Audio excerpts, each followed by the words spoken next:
1832ला जेव्हा कॅनडा आणि US ची फाळणी झाली तेव्हापासून माझी आई तिच्या बहिणीपासून विछुडलेली आहे. तर आज आम्ही इकडनं असं चालत चाललोय आणि मग ती तिच्या बहिणीला भेटणार आहे. किती वर्षानंतर? 1832 बोललो ना, म्हणजे किती झाली? 200 वर्ष झाली. 200 वर्षानंतर भरत भेट होणार आहे. राम आणि भरत.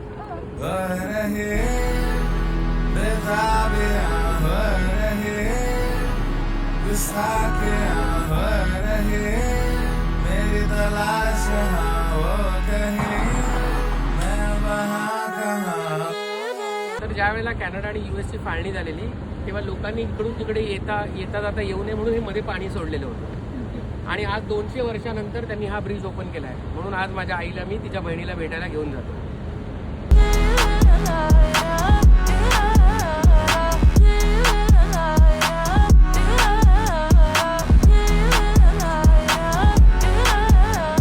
200 वर्षानंतर तुझ्या बहिणीला भेटणार असं तुला कसं वाटतंय?